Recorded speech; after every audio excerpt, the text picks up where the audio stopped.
საღამო მშვიდობისა, ქართული ოცნების მსხვილ შემომწირველებს არჩევნებზე დახარჯული ფული ბიუჯეტიდან უბრუნდებათ.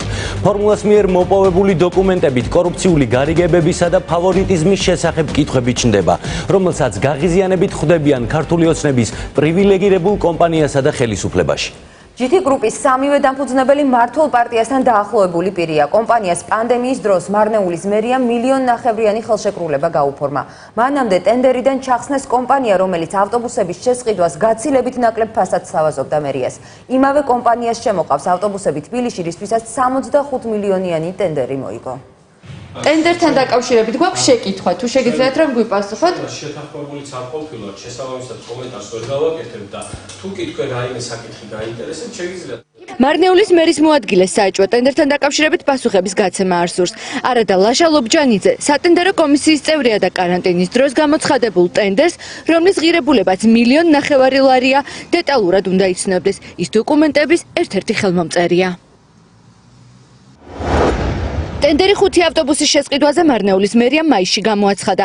ოფიციალური დოკუმენტებით ირკვევა, რომ გაიმარჯვა კომპანია აზია სერვისმა, თუმცა მოგვიანებით სატენდერო კომისიამ მას დისკვალიფიკაცია მისცა, იმ მოტივით, რომ კომპანიამ დათქმულ 3 დღიან ვადაში ელექტრონული ხელმოწერები ვერ წარადგინა. ჯამში ავტობუსების შეძენა მარნეულის მერიამ კომპანია GT გრუპისგან გადაწყვიტა, სწორედ იმ კომპანიისგან, რომელმაც ტენდერში ყველაზე მაღალი ფასი აჩვენა. პანდემიის დროს ვინც განცხადება გააკეთა იმასთან დაკავშირებით, რომ არის ტენდერი ამ ავტობუსების შესყიდვასთან დაკავშირებით, მაგრამ ვინც კურირებს, ეს არის უეჭველი თამაზნავერიანის კლანი, რომელიც არის პარლამენტის წევრი.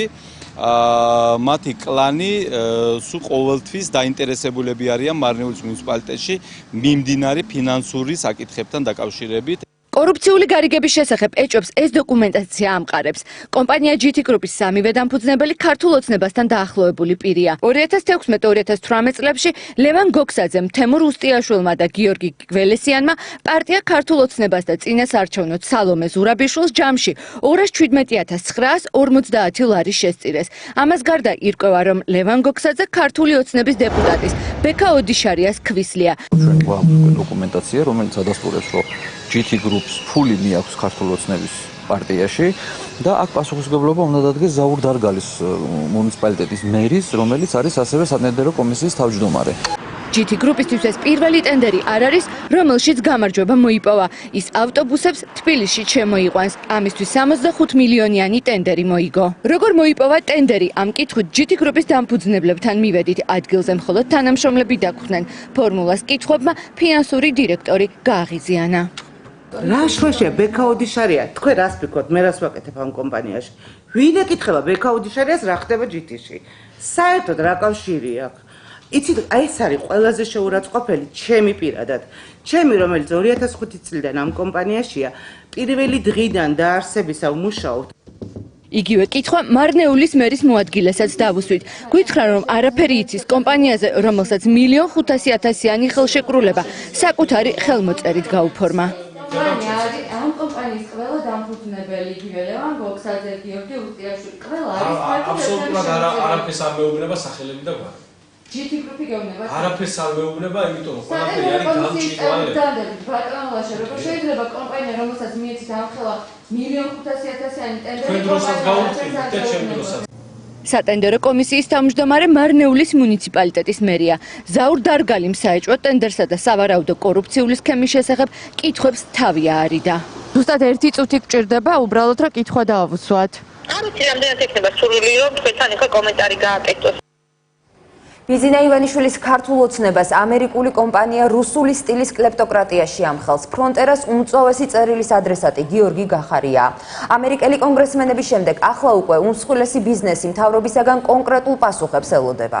რატომ ავიწროვებენ ამერიკულ კომპანიებს და რატომ არის ფავორიტების რიგში რუსული გაზპრომი და როსნეფტი? გიორგი გახარია დუმს, ხელისუფლება კი სპეკულაციებზე საუბრობს და იმ საარბიტრაჟო დავის გასაჯაროებისკენ მოუწოდებს კომპანიას, რომელიც კონფიდენციალურია. ფრონტერასთან საარბიტრაჟო დავის საწარმოებლად ხელისუფლებამ რამდენიმე მილიონი დახარჯა. ჩვენთვის ამერიკული ინვესტიციებისთვის გაუარესდა საინვესტიციო კლიმატი, სხვებისთვის გაუმჯობესდა, მონოპოლიებიც კი შეიქმნა. ქართული ოცნების ფავორიტებს შორის ამერიკული კომპანიები ისე ვერ მოხვდა. მათ შორის არის ფრონტერა, რომელიც კახეთში ნავთობისა და გაზის მოსაპოვებლად ემზადება. სამუშაოების დაწყებამდე კომპანიამ საქართველოს პრემიერ-მინისტრს ღია წერილით მიმართა. მიმართვაში იმ რუსულ ბიზნესებზე წერია, რომელსაც საქართველოში სასათბურე პირობები ექმნება. მათ შორის არის როსნეფტი და ასევე გაზპრომი. მასთან მთავრობამ კონტრაქტი ახლახანს განაახლა. ეს შერჩევითი მიდგომა ფრონტერას წარმომადგენლებს ეჭვს უჩენს, რომ ქვეყანაში ამერიკულ კომპანიებს მიზანმიმართულად დევნიან, რაც რუსული კლეპტოკრატიის ნიშნებს ქმნის. ამერიკული ინვესტიციები პრაქტიკულად იდევნებიან ქვეყანაში. ხდება შევიწროება, კონტრაქტების გაუქმება, მაგალითად ჩვენ შემთხვევაში. ამავდროულად ჩვენ ვხედავთ ერთის მხრივ დისკრიმინაციულ დამოკიდებულებას ამერიკული კომპანიების მიმართ, მეორეს მხრივ სხვა ქვეყნის კომპანიები, მაგალითად რუსეთის, ჩინეთის, ირანის სარგებლობენ პრივილეგირებული მდგომარეობით. ამერიკელი ბიზნესმენების ბრალდებებზე საუბარი ადრესატმა არ ისურვა, იმის მიუხედავად, რომ საშუალება ჰქონდა. გიორგი გახარიამ დღეს მთავრობის ხდომა გამართა და სხვადასხვა საკითხებზე 15 წუთი ილაპარაკა. პრემიერის ნაცვლად კითხვებზე პასუხის გაცემა ეკონომიკის მინისტრს მოუხდა.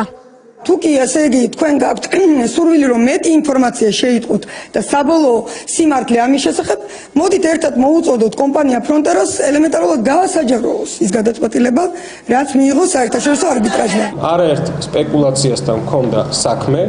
იცით რომ ეს საქმე საერთაშორისო არბიტრაჟში, ლონდონის საერთაშორისო არბიტრაჟშია განხილული და გადაწყვეტილი. შესაბამისად, ახლა თუ ვინმეს ეჭვები შეაქვს ამ მაღალი რეპუტაციის მქონე საერთაშორისო არბიტრაჟისადმი, მაშინ მიმართონ მას. საარბიტრაჟო დავა, რომელზეც მხარეები საუბრობენ, აპრილში დასრულდა. გადაწყვეტილების დეტალები კონფიდენციალურია, თუმცა ცნობილია ამერიკელი კონგრესმენების პოზიცია. მათ საქართველოს ხელისუფლება კომპანია ფრონტერასთან დაკავშირებული დავის გამო რამდენჯერმე გააკრიტიკეს. უმწვავესი წერილების ადრესატი მაშინაც გიორგი გახარია იყო. ოპოზიცია ამბობს, რომ ხელისუფლების ქმედებები ქვეყნის იმიჯს აზიანებს. საქართველოზე თუ იქნება იმიჯი, რომ ეს არის ქვეყანა, რომელიც ებრძვის დასავლელ პარტნიორების ინვესტორებს, თუ ეს არის ქვეყანა, რომელიც აქ პრობლემებს უქმნის დიდ კომპანიებს, სხვადასხვა მნიშვნელოვან საერთაშორისო დასავლურ კორპორაციებს, მაშინ ბუნებრივია ამას ექნება ნეგატიური ასახვა დასავლეთის ქვეყნებიდან ჩვენს ურთიერთობაზე. ძალიან მნიშვნელოვანია საღიმსჯელობისათვის გაიმიჯნოს კონკრეტული თუნდაც უცხოელი ინვესტორის კომერციული თემა და დავა სახელმწიფოსგან პოლიტიკური პროცესებისაგან. ეს კარგი იქნება თვითონ ფრონტერასთვისაც და ეს კარგი იქნება მთლიანად ვფიქრობ ქვეყნის იმიჯისთვისაც. საქართველოს არ შეიძლება უთხრას ამერიკულ ინვესტიციებს უარი. მეორე ასობით მილიონია საქართველოში უკვე დახარჯული ფრონტერას მიერ, რომელიც ათასობით ადამიანს ასაქმებდა და უამრავ შემოსავალს ქმნიდა ქართულ ოჯახებში. რატომ ეუბნება უარს ქართული ოცნება ამერიკელ ბიზნესმენებს? ოპოზიცია ეჭვობს, რომ ხელისუფლება აქაც რუსეთის დაკვეთას ასრულებს. ფაქტია, რომ ფრონტერასთან საარბიტრაჟო დავისთვის სახელმწიფომ რამდენიმე მილიონი დახარჯა. კომპანია ფრონტერას წინა წერილიდან ირკვევა, რომ ხელისუფლების იურიდიულმა მრჩეველებმა ამ დავისთვის გასამსჯელოდ 30 მილიონ ლარზე მეტი მიიღეს. ოპოზიციური სპექტრი ერთიანობის აუცილებლობაზე საუბრობს, თუმცა ამ ეტაპზე არ აქვს შეთანხმებული ფორმულა. თბილისში მაჟორიტარების საერთო კანდიდატებზე სამსჯელო თანახმაა ლელოც, რომელიც არჩევნებში დამოუკიდებლად მონაწილეობაზე განაცხადს აქამდეც აკეთებდა. ვაკეში სურს მაჟორიტარობა ზურა ჯაფარიძეს, თუმცა საერთო გადაწყვეტილებას ელოდება. ფორმულას ინფორმაციით, თბილისის 8 ოლქიდან 3-ში უკვე ჰყავს კანდიდატი ნაციონალურ მოძრაობას, თუმცა ლიდერები ამბობენ, რომ შეთანხმების დარღვევაზე განცხადება არავის გაუკეთებია. პარტიას ყოფილმა თანაგუნდელებმა მეტი პოლიტიკური პასუხისმგებლობის გამოჩენისკენ მოუწოდეს.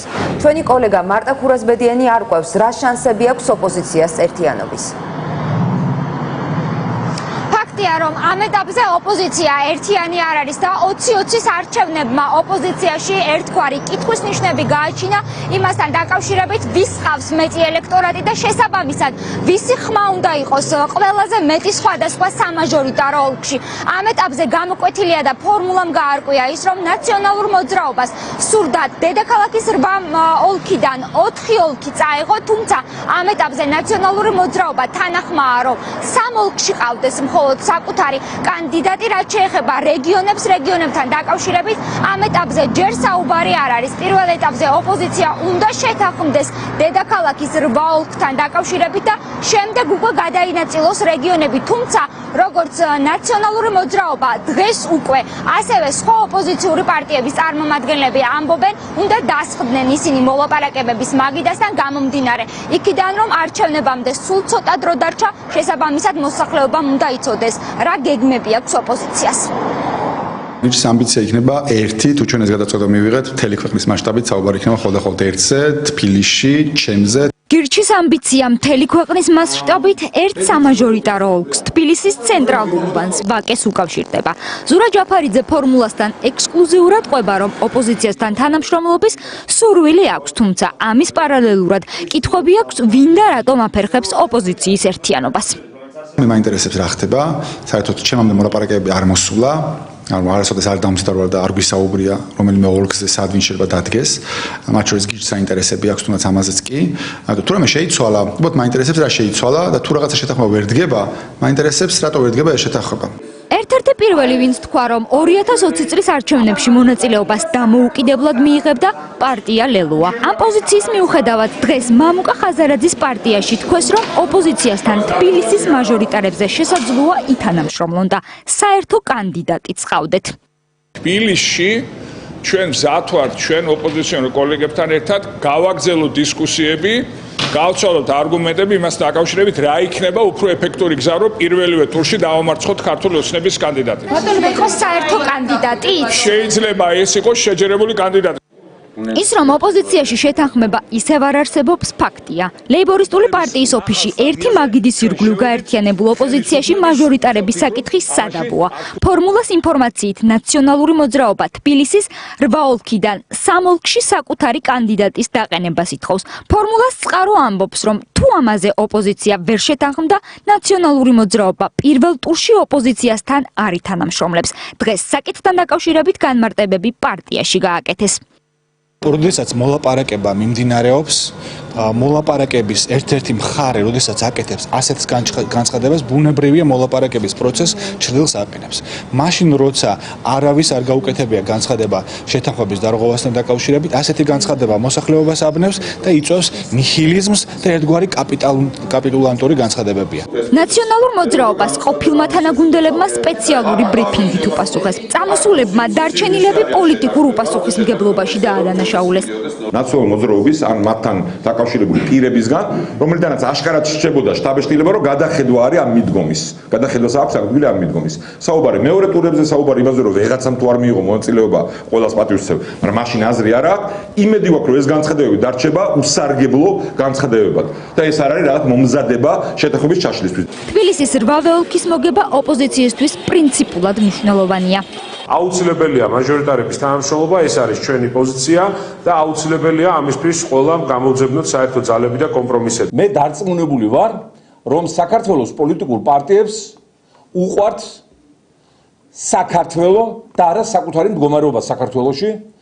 პოლიტიკა არის კომპრომისების ხელოვნება და ყველაფერი გაკეთდება იმისათვის, რომ შევარჩიოთ უმრავლეს, აბსოლუტურად უმრავლეს ოლქებში საერთო კანდიდატები. ვინ რამდენ ოლქს დათმობს ჯერჯერობით უცნობია. იმ შემთხვევაში თუ ოპოზიციას სურს ერთიანი ძალებით 2020 წლის არჩევნებზე გავიდეს, ამისთვის აუცილებელი პირობა მოლაპარაკებების მაგიდასთან დაბრუნებაა.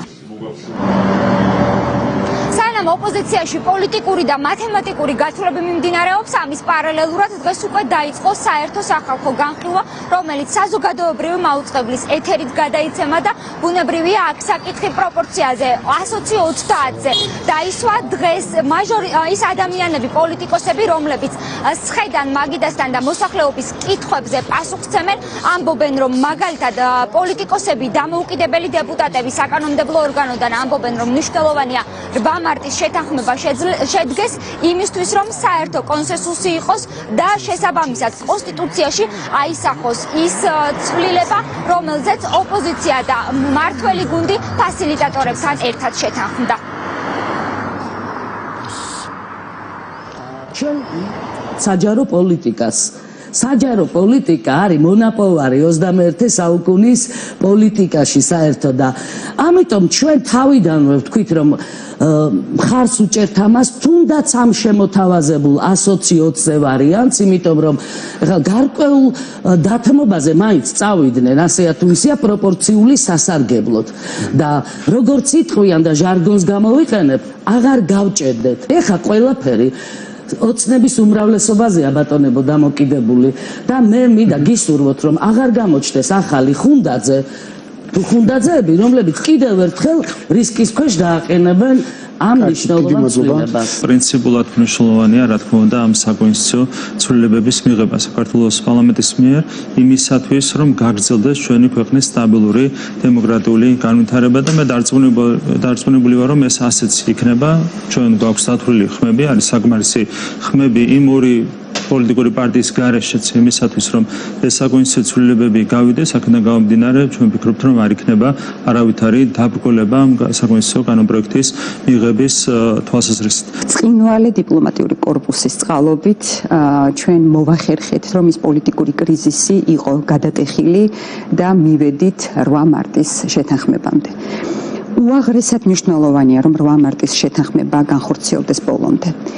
არაერთი კომპრომისული ნაბიჯი უკვე გადაიდგა და მე ვფიქრობ რომ თითეული პოლიტიკური ჯგუფის პასუხისმგებლობა რომ ხელი შეუწყოთ ამ შეთანხმების ბოლომდე მიყვანას. რომ ოპოზიცია მოლაპარაკებების მაგიდას უნდა დაუჯდეს, ამჯერად მთავარი საკითხი იქნება როგორ გადაინაწილებენ ისინი 30 მაჟორიტარულ ოლქს მთელი ქვეყნის მასშტაბით. მადლობა მარტა, პირდაპირ ეთერში მარტა კურასბედიანი საუბრობდა. საკადრო წმენდა აჭარის მაუწყებელში გრძელდება. აჭარის ტელევიზიამ ხელშეკრულება შეუწყვიტა შორენა ღლონტს, რომელიც ბოლოს 3 ვებგვერდის კონსულტანტად მუშაობდა. მანამდე კი ღლონტის საინფორმაციო სამსახურის უფროსი იყო. დირექტორის გიორგი კოხრეიძის წინააღმდეგ სასამართლოში ამ დროისთვის 9 ჟურნალისტი დალობს. ჟურნალისტებმა ასევე მიმართეს პროკურატურას დევნის და პროფესიული საქმიანობის ხელშეშლის მუხლით, გამოძიების დაწყების მოთხოვნით. გიორგი კვიჟინაძე გვერდება ბათუმიდან, სადაც მაუწყებელში მიმდინარე პროცესების წინააღმდეგ საპროტესტო აქციებს ამზადებენ. საპროტესტო აქცია, რომელიც არასამთავრობო ორგანიზაცია მე მიყვარს ბათუმმა დააორგანიზა, ის უამინდობის გამო ხვალამდე გადაიდო, ასევე ამავე ორგანიზაციის ერთ-ერთი წევრი ალექსანდრე მილორავა უკვე მე-7 დღეა რაც საზოგადოებრივ მაუწყებელთან აქციას მართავს და ის უკვე მე-7 დღეა რაც შიმშილობს, ასევე სწორედ ამ პროტესტის უკიდურესი ფორმის გამო სამეთვალყო მრჩეველთა საბჭოს ერთ-ერთმა წევრმა ბორცო მიმართა წერილით გიორგი კოხრეიძის იმპიჩმენტთან დაკავშირებით, თუმცა ბორდმა რომ განიხილოს დირექტორის იმპიჩმენტის საკითხი, ამას სჭირდება კიდევ ერთი საბჭოს წევრის ხელმოწერა და შესაძლოა ეს იყოს თამარ წილოსანი. ამის პარალელურად კი გრძელდება საზოგადოებრივ მაუწყებელში საკადრო წმენდა და დღეს სამსახურიდან გაათავისუფლეს საინფორმაციო სამსახურის ყოფილი უფროსი, რომელიც ჩამოაქვეითეს და ის 3 თვის განმავლობაში ვების კონსულტანტად მუშაობდა. მაუწყებელში არსებული მოცემულობა ნამდვილად იძლევა იმის საფუძველს, რომ ამ დრომდე ყოფილიყო ეს პროცედურა დაწყებული. ანუ თუ კანონმდებლობა ითვალისწინებს რამეს ის გამოც უნდა მოხდეს დირექტორის თანამდებობიდან გადაყენება, თითქმის ყველა შემადგენლობა გვაქვს. ჩვენ განსაკუთრებული სიმძა პრეზიდენტს თანამშრომლების გევნა სარედაქციო დამოუკიდებლობის ანგერო პრაქტიკულად მაუწყებელში სადაც ერთეულები აღარ არსებობს. მომავალის გამოსწორება ამ დირექტორის პირობებში გამორიცხულია პრაქტიკულად. შედუვალ აქვს მაუწყებლის განვითარების მისი ყოველდღიური საქმიანობა არის, როგორ დააშადაგებს თანამშრომლები, როგორ სამსახურიდან გაუშვას მისთვის მიუღებენ პირები. შიმშილობას ვაგრძელებ მანამ სანამ ჩემი მოთხოვნა არ იქნება სრულად შესრულებული. კოხრეიძის გადადგომა, გადაყენების 3 მიზეზი არსებობს. პირველ რიგში თანამშრომლების დევნა და სარედაქციო პოლიტიკაში უხეში ჩარევა, მეორე საბიუჯეტო მიმართულების არ შესრულება და მესამე პრიორიტეტული გადაცემების არ გაშვება ტელევიზიაში. აჭარის საზოგადოებრივი მაუწყებლიდან ჟურნალისტების გათავისუფლების პროტესტს პოლიტიკურს უწოდებს თავად გიორგი კოხრეიძე, რომელიც ამბობს, რომ ის არასამთავრობო ორგანიზაციები, რომლებიც აპროტესტებენ ჟურნალისტების გათავისუფლებას, არიან კონკრეტული პარტიების წარმომადგენლები. ასევე კოხრეიძემ განაცხადა, რომ აუდიტმა დაამთავრა უკვე მოკვლევა და სულ ცოტა ხანში საზოგადოება ხელმოწერილ დასკვნას იხილავს. ასევე გიორგი კოხრეიძეს ამ განცხადებას გამოეხმაურა სოციალურ ქსელში დაწერილი პოსტის გამო გათავისუფლებული თანამშრომელი, რომელიც ამბობს, რომ გიორგი კოხრეიძის ეს განცხადება არის ცილისწამება და სწორედაც ამ ცილისწამების გამო უნდა დატოვოს მან თანამდებობა. ეს არის არასამთავრობო ორგანიზაციები, ეს არის პოლიტიკური ორგანიზაციები. მათ ყველაფერთან დაკავშირებით ძალიან მალე საზოგადოება მიიღებს პასუხს სულ რამოდენიმე დღეში. აუდიტმა მოსჭა მუშაობას, ხელმოწერილია დოკუმენტი, რომელიც და ყველაფერს იხილავს საზოგადოება საკუთარი თვალით რა. რატო იყო ეს ყველაფერი ხვილივ-ჯვრივი გამოწვეული? ნებისმიერი ადამიანი, რომელიც სისტემას ასეთი უკიდურესი პროტესტის ფორმით ებრძვის, ასეთი ადამიანი იმსახურებს მხარდაჭერას და მე პირადად ხარს ვუჭერ ამ ადამიანს, ხარს ვუჭერ, იმიტომ რომ ის საკუთარ ჯანმრთელობას დებს სასწორზე. რაც შეეხება ეხა იმის ლაპარაკს პოლიტიკური პარტიებით განან თუ არა მის უკან, ყველაფერი არის манипуляცია, სანამ არ დაიდება ფაქტი. და ეგ მართლა ცილისწამებაა და ამის გამო ნამდვილად გასაშვებია დირექტორი. მას შემდეგ, რაც აჭარის საზოგადოებრივი მაუწყებლის დირექტორად გიორგი კოხრეიძე დაინიშნა, ყველა ის კრიტიკული ჟურნალისტი გაათავისუფლეს, რომელიც ხელისუფლების მიმართ გამოირჩეოდნენ კრიტიკით და ახლა 9 ჟურნალისტი სასამართლოში დაობს მიმდინარე პროცესებთან დაკავშირებით. მადლობა გიორგი, ბათუმიდან პირდაპირ ეთერში გიორგი კვიჟინაძე გვერდებოდა. ბათუმის იუსტიციის სახლთან შიმშილობს 17 პირი. პროტესტის უკიდურეს ფორმას პირის ამოკერვის გზას 4-მა მიმართა. ლავასოღლის მხარდამჭერები ამ ფორმით ქურდული სამყაროს წევრობისთვის გასამართლებული საქართველოში დაბრუნებას მოითხოვენ და პროკურატურას ერთდღიან ვადას აძლევენ. აქციის მონაწილეების ბრალდებებს დღეს იუსტიციის მინისტრმა უპასუხა. მიუხედავად იმისა, რომ მე როგორც კი ეს განცხადება უშუალოდ გამოდის მის მოთხოვნა, რომ ან ექსტრადირება და ან იქ სასამართლო პროცესი მიმდინარეობს და რომ უნდა ან იქ გაანთავისუფლონ და ან ექსტრადირება გამიკეთონ, მაგას ახლა ვიცი, ჭირდება თავისი დრო აქვს, თავისი მომზადება ჭირდება, მაგრამ არც ისე ის დრო ჭირდება, რაც დააყოვნეს და 2 წელი გავიდა, ხო?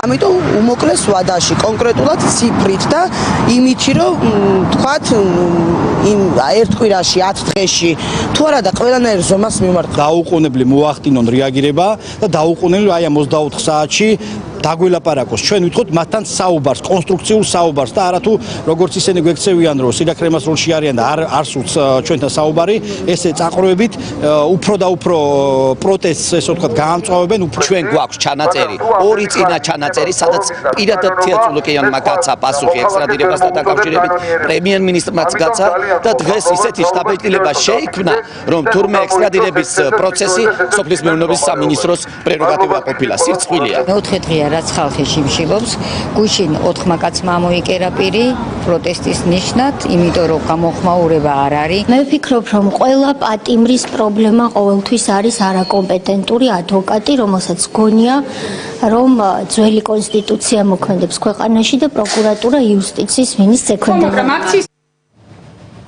სისხლიან გარჩევას ბაგებში 2 დაჭრილი და 1 დაკავებული ყავს. გავრცელებული ინფორმაციით დაპირისპირება, რომელსაც ცეცხლსასროლი იარაღი და მრავალჯერადი გასროლა მოყვა, ბიზნეს წილების გაყოფას უკავშირდება.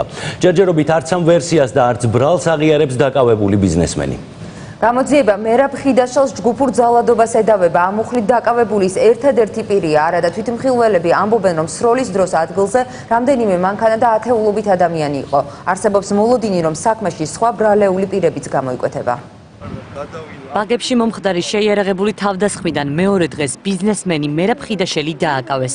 ის ვაკეს აბურთალოს პირველ განყოფილებაში გამოკითხვაზე იმყოფებოდა. გამომძიებლებს აინტერესებდათ რა მოხდა ბაგებში და რატომ გაიხსნა ცეცხლი. ხიდაშელს ჯგუფურ ძალადობას ედავებიან. მისი ადვოკატი კი ბრალდებას უარყოფს. კონკრეტულად ჯერჯერობით ასეთი განმარტება დეტალური ჩვენ არ აქვს. ვინაიდან დაკავება მოხდა და საქმის მასალებს არ ვიცნობთ, მე შემიძლია ზოგადი ფორმულირება მოგახსენოთ.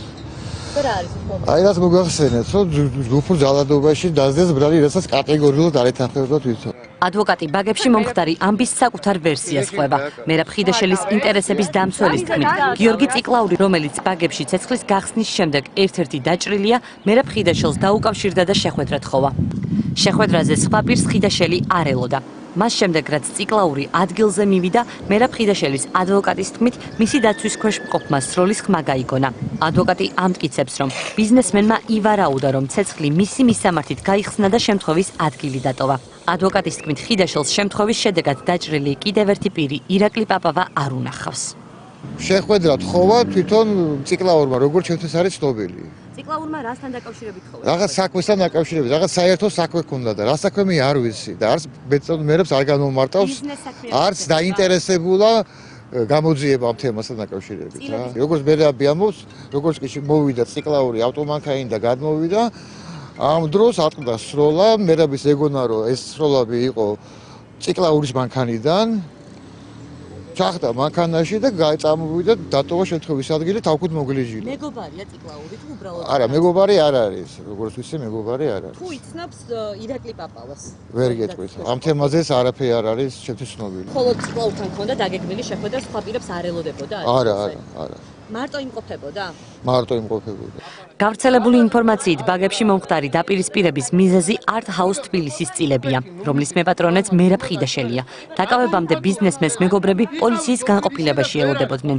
ისინი ამბობენ, რომ ქონებას მართლაც ხიდაშელი ფლობს, თუმცა არ იციან, ჰქონდა თუ არა მას დავა წილების თემაზე რომელიმე პირთან. მისი პარტნიორები არ ყოფილან? არ ვიცი, პაპავა, არზე არა ვარ. რუსეთიდან ვიცი, რომ ხავს ვიღაც პარტნიორი, ვინც ფული ჩაუდო თავის დროზე მშენებლობს მაგაცმა. თავისი 100%-იანი წერია, თავისი კაფეა.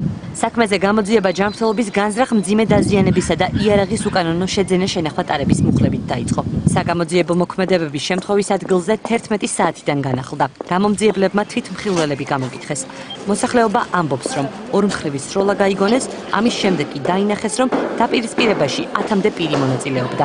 მათი ნაწილი ხალხის ყურადღების მიპყრობის შემდეგ შემთხვევის ადგილიდან მიიღო. მე რაც დავინახე 1:15 წუთი იყო, ანუ არა, ცოტა ნაკლებად 1-10 წუთი იყო, იმიტომ რომ ჩვენ რო გავედით აივანზე ბავშვები გაიგეს ხმა და რო გავედით ისინი უკვე დაჯდნენ მანქანაზე და წავიდნენ. ვიღაცა იყო დაგდებული, მე წამოხდა და გავიქცა. მე მგონი იპოვეს, მე ვიღაც ყავდათ და იმას გავდა ის პიროვნი. ალბათ 4-5 მანქანა და ალბათ 10-მდე კაცი იყო. სროლები რო დაიწყო, გავიდნენ აივანზე და დაინახეს ცივილკივილი რო ატყდა, ჩასხდნენ მანქანაში. მანქანები წავიდა და ისინი გაიქცნენ ტყისკენ. შეიარაღებული დაპირისპირების შედეგად ორი პირი, გიორგი ციკლაური და ირაკლი პაპავა დაიჭრა. მათ ოპერაცია ჩაუტარდათ. ორივეს მდგომარეობა არის დამაკმაყოფილებელი, უბრძოლდება სტაციონარული მკურნალობა, მათ სიცოცხლის საფრთხე მიუღება. 40 წლამდეა ორივე. ბიზნესმენ მერაბ ხიდაშელს ბრალი ოფიციალურად ხვალწარედგინება. შინაგან საქმეთა სამინისტროში ამბობენ, რომ გამოძიება მიმდინარეობს. გაიზრდება თუ არა ბრალდებულთა წრე უცნობია. ოზურგეთში სამხედრო გაწვევის სამსახურის მთავარი სპეციალისტი და ქართული ოცნების აქტივისტი დააკავეს. გიორგი თავართხილაძე სამართალდამცველები ნარკოტიკული საშუალების შეძენა შენახვაში ადანაშაულებენ. თავართხილაძე ოზურგეთის ცენტრალური სავაჭრო ცენტრის მიმდებარე ტერიტორიაზე აიყვანეს. გამოძიება ნარკოტიკული საშუალებების შეძენა შენახვის მუხლით მიმდინარეობს. სიძიერი ადამიანი და მაგრამ დაავალებდი ყველაფერს ზედმიწევნით ასრულებდა და კარგად ასრულებდა და მაგრამ გაკურებული დავრჩით რა მოხდა არ ვიცით რა. კრიმინალი და ხელისუფლება ერთმანეთთან ისე არის, რომ პრაქტიკულად ერთმანეთის გარეშე არ წარმოუდგენიათ და ის რომ ეს ადამიანი არის ზონის ხელმძღვანელი, ეს კიდევ ერთხელ მიუთითებს იმაზე თუ როგორი მეთოდებით მუშაობენ ისინი ყოველ საარჩევნო წელს თუ ვისზე დაყრდნობით ცდილობს ქართული ოცნება დამატებით ხმები მოუბრუნოს და კონკრეტულად ამ შემთხვევაში მე ის უფრო გამიკვირდა რომ მაგალითად რატომ მოხდა ამ კონკრეტული პირის დაკავება, თუმცა დარწმუნებული ვარ რომ მას ძალიან კარგად გამოიყენებენ 2020 წლის საპარლამენტო არჩევნებისთვის. ეკონომიკის დასუსტებასა და ქართული ოცნების პოპულისტური გადაწყვეტილებების მხარდაჭერაში ადანაშაულებდა ოპოზიცია დღეს ეროვნული ბანკის პრეზიდენტს.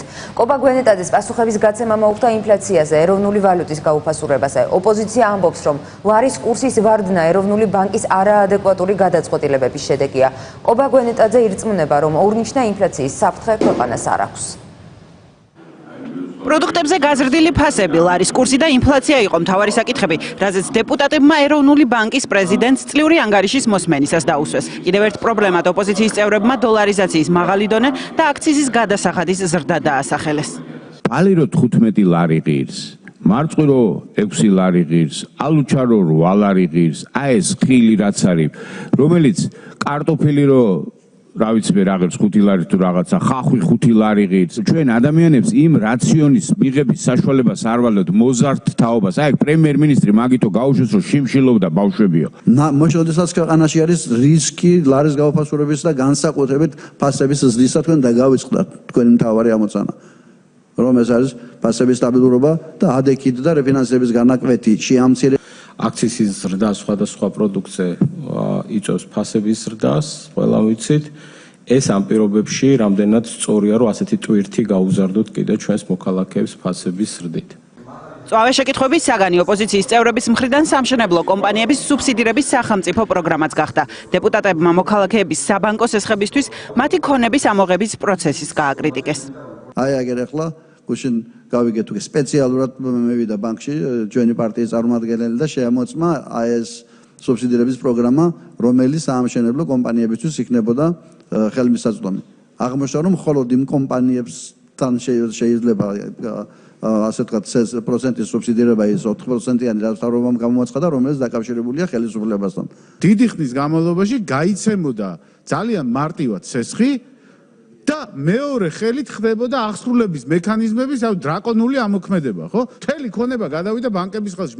დისკუსია მოჰყვა სასესხო ვალდებულებების გადავადების თემასაც, რასაც მთავრობის ანტიკრიზისული გეგმა გულისხმობს. ოპოზიციის შეფასებით მოქალაქეების დიდ ნაწილს ამ შეღავათებით არ უსარგებლია. საფინანსო ორგანიზაციები იქნება თუ ფინანსური ინსტიტუტები, კომერციული ბანკები ესე პასუხობენ ადამიანებს. ჩვენთვის პრემიერ-მინისტრი რას ამბობს, ჩვენ გაერთად ვისაუბრეთ და დამეთანხმეთ, რომ ამას მნიშვნელობა არ აქვს ჩვენთვის. მთავარია ეროვნული ბანკი რას გვეტყვის. წლიური ანგარიში საფინანსო საბიუჯეტო კომიტეტის ხდომის შემდეგ ეროვნული ბანკის პრეზიდენტმა კიდევ ერთხელ შეაჯამა. კობა გვენეტაცემ ინფლაციის კრიტიკული მატება გამორიცხა. შემთხვევაში თუ იღებს სოციალურ დახმარებას, რომელიც დაკავშირებული არის აი ამ პანდემიასთან, მაშინ მათ ავტომატურად გადაუვადდებათ ეს სესხები, ხოლო სხვა შემთხვევაში ეს უკვე იქნება შეთანხმება სესხებელსა და ბანკს შორის. ეროვნული ბანკის ყველა ნაბიჯი არის მიმართული იმისაკენ, რომ მან მანდატი შეასრულოს. ეს არის საშუალოებიან პერიოდში მიზნობრივ ინფლაციასთან ახლოს ყოფნა, შენარჩუნდება მაღალი ინფლაცია, მაგრამ აუცილებლად დაახლოებით მესამე-მეოთხე კვარტალიდან ის უკვე შემცირებას დაიწყებს და ბუნებრივია არსებობს კრიტიკა იმ მიმართულებით, რომ ფასების სტაბილურობა, ფასების ზრდა საქართველოს მოსახლეობას აწუხებს. ასევე არის ლარის კურსთან დაკავშირებული საკითხები, მაგრამ ეს ის კითხვებია, რომელიც ტრადიციულად არის საქართველოში და ამ მიმართულებითაც დეპუტატებს კითხვები ჰქონდათ.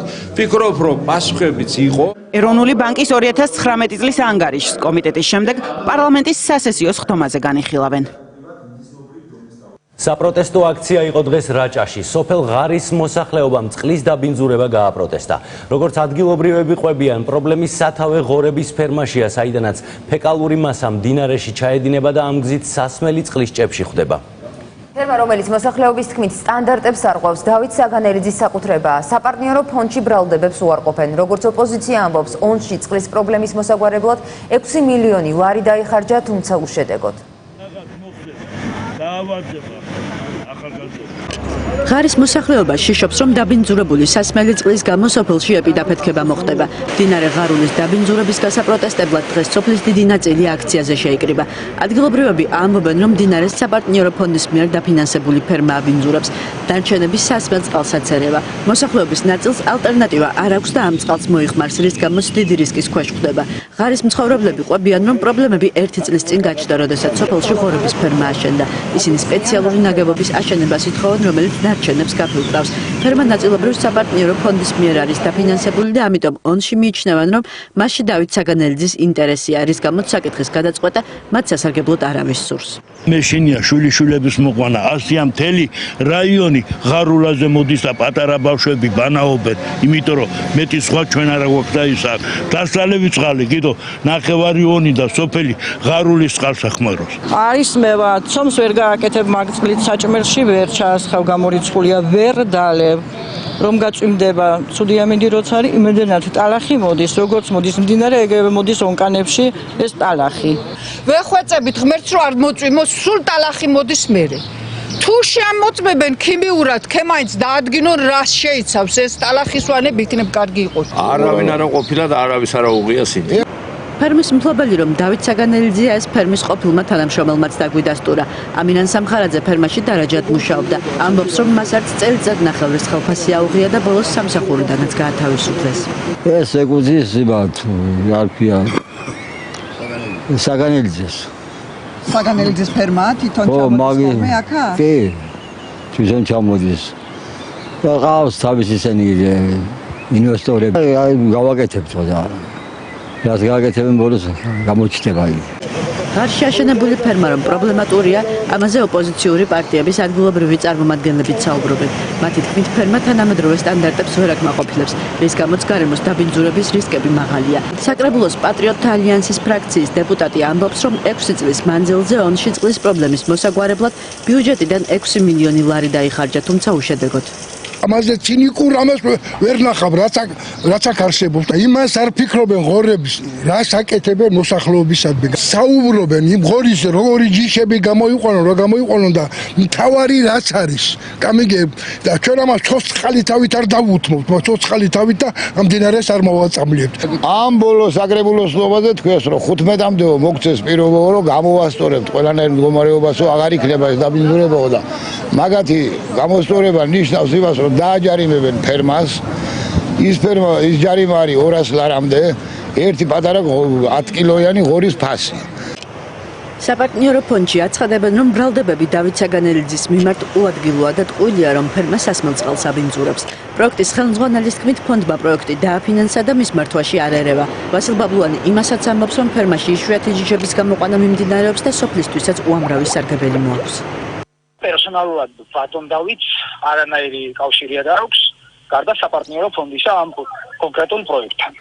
ეგ არის აბსურდული ბრალდება, ეგ არის უნიკალური, სოფლიოში ერთ-ერთი უნიკალური ფერმა, რომელიც ემსახურება ქართული აბორიგენული ჯიშის აღდგენას. სოფელ ღარის მოსახლეობის პრობლემასთან დაკავშირებით კითხვის დასმა ონის მერთან ვცადეთ. ბოძინის შემდეგ გვითხრეს, რომ მერს მნიშვნელოვანი თათბირი აქვს და ამ საკითხთან დაკავშირებით ვერ მოიცლის. მასშტაბურ საპროტესტო აქციებზე დონალდ ტრამპის რეაგირებამ გადამდგარ გენერალს დუმილი დაარღვევინა. ადმინისტრაციის ყოფილი პირველი თავდაცვის მდივანი პრეზიდენტს ხალხის დაყოფასა და ძალაუფლების ბოროტად გამოყენებაში ადანაშაულებს. ეს გენერალ ჯეიმს მატისის ფაქტობრივად პირველი მწვავე განცხადებაა პოსტიდან წასვლის შემდეგ. მისი და ტრამპის გზები კი სირიასთან დაკავშირებით პრეზიდენტის მიდგომების გამო გაიყო. გადამდგარი გენერალი ძალადობის საწინააღმდეგო დემონსტრაციების დასაშლელად ჯარების გამოყენებას კატეგორიულად ეწინააღმდეგება. ჯორჯ ფლოიდის სიკვდილის შემდეგ დაწყებული საპროტესტო ტალღა ამერიკაში არ ცხრება. აქციები და ხალხმრავალი მსვლელობებია თეთრ სახლთან და ქალაქის ცენტრალურ ნაწილში. ხალხი ძალადობრივი სისტემის შეცვლას მოითხოვს. უმწვავესი დაპირისპირების მიზეზი ამერიკის პრეზიდენტს და მისი ადმინისტრაციის პირველ თავდაცვის მდივანს შორის ქვეყნის მასშტაბით დაწყებული პროტესტის მიმართ ტრამპის მიდგომა გახდა. გენერალ ჯეიმს მატისის განცხადებაში, რომელიც ატლანტიკმა გამოაქვეყნა, ნათქვამია, რომ დონალდ ტრამპი ხალხის გაყოფას უწყობს ხელს. დონალდ ტრამპი პირველი პრეზიდენტია ჩემი ცხოვრების მანძილზე, რომელიც ამერიკელი ხალხის გაერთიანებას არ ცდილობს. პირიქით, ის ცდილობს ჩვენს გაყოფას. ჩვენ ამ წინასწარ განზრახული ძალისხმევის 3 წლიან შედეგებს ვიმკით. ჩვენ უმწიფარი მმართველობის 3 წლიანი შედეგების მოწმეები ვართ. ჯეიმს მატისმა თავდაცვის მდივნის პოსტი 2018 წლის დეკემბერში დატოვა. ის არ ეთანხმებოდა ტრამპის პოლიტიკას სირიასთან დაკავშირებით და გადადგა. ამ პერიოდის განმავლობაში გენერალი ჩუმად იყო და ადმინისტრაცია არ გაუკრიტიკებია. ტრამპის მუქარამ ჯორჯ ფლოიდის სიკვდილის გამო დაწყებული პროტესტის შესაკავებლად სამხედროების გამოყვანის შესახებ მატისის მწვავე რეაქცია გამოიწვია და ტრამპი მოქალაქეების კონსტიტუციური უფლებების დარღვევაში დაადანაშაულა. როდესაც 50 წლის წინ შეიარაღებულ ძალებში შევედი, დავდეფიცი, რომ მხარს დაუჭერდი და დავიცავდი კონსტიტუციას. ვერასოდეს ვიფიქრებდი, რომ ჯარებს, რომლებსაც იგივე ფიცი აქვთ დადებული, რაიმე გარემოებაში მათი თანამოქალაქეების კონსტიტუციური უფლებების დარღვევას უბრძანებდნენ. მილიტარიზებული პასუხი, რაც ვაშინგტონში ვნახეთ, აღვივებს კონფლიქტს ჩვენს სამხედრო და სამოქალაქო საზოგადოებებს შორის. თავდაცვის ყოფილი მდივნის განცხადებას დონალდ ტრამპმა ტვიტერით უპასუხა და თქვა, რომ ადმინისტრაციიდან მატისის გაგდებით მოხარულია. ალბათ ერთადერთი საერთო, რაც მე და ობამას ჰქონდა, იყო პატივი ზედმეტად დაფასებული ჯეიმს მატისი მოგვეხსნა. მე ვთხოვე გადადგომის მოთხოვნა დაეწერა და ამის გამო თავი კარგად ვიგრძენი. მისი მეტსახელი ქაოსი იყო, თუმცა მე არ მომწონდა და ცოფიანი ძაღლი უწოდე.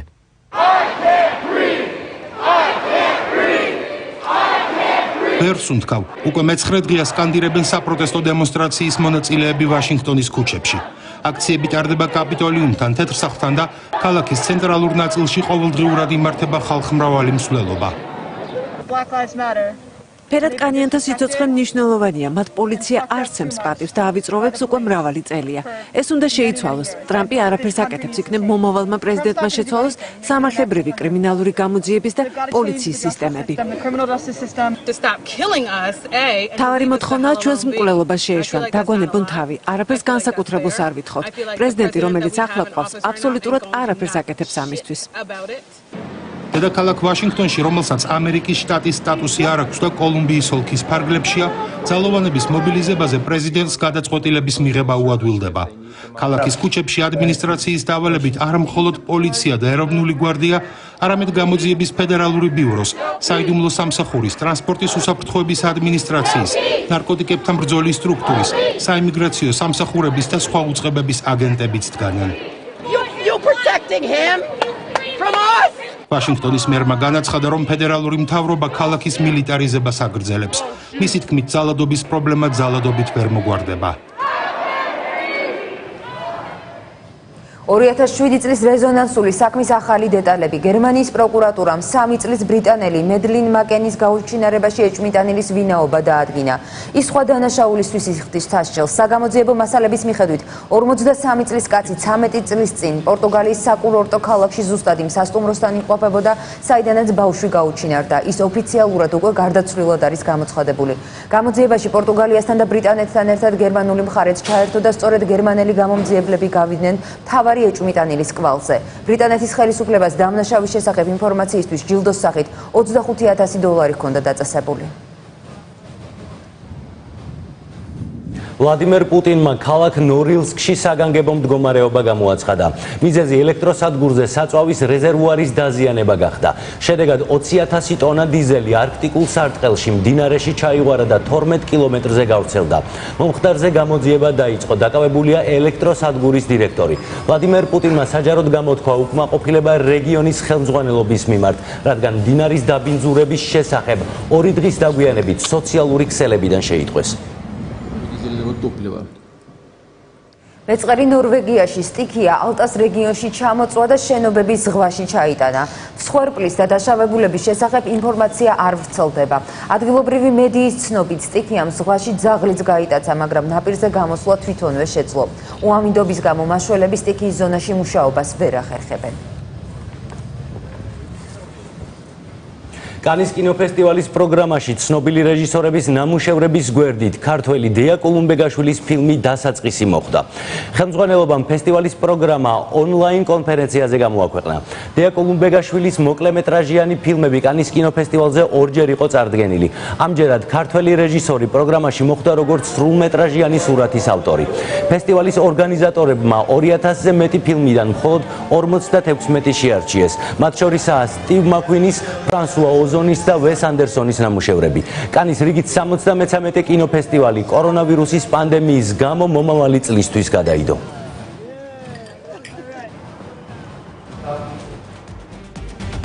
ფორმულა ნიუსის დღევანდელი გამოშვება ამით დასრულებულია. ზუსტად 9 საათზე დაელოდეთ სოფო ზურაბიანის პოლიტიკის ფორმულას. თქვენ კი განაგრძეთ ფორმულას ყურება, ჩვენ ერთმანეთს ხვალ შევხვდებით.